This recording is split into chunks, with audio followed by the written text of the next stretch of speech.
These sliding interior shutters add character and privacy when needed. Begin building them by cutting pieces of 1x6 V-groove, tongue and groove paneling to the height you want the finished shutter to be.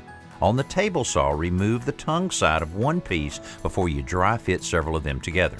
The assembled panels should be wider than the needed width for finished shutter. Clamp the boards together temporarily before measuring for the finished width. This will allow you to accurately identify where to cut the edge board so you can rip it to size on the table saw. Now apply wood glue to the tongue and groove of the pieces before you clamp them all together. Make sure the ends of the boards are flush with each other.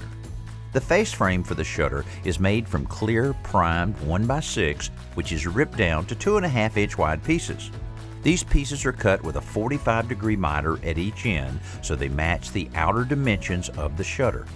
Starting with the top and bottom horizontal pieces, use wood glue and an 1.25 inch finish nail to attach the face frame around the perimeter of the shutter. Be sure that the outer edges are flush with the V-groove material.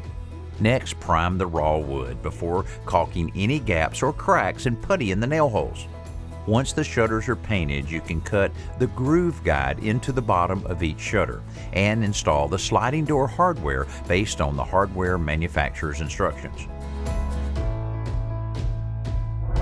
The result is an attractive, functional treatment for an interior cased opening.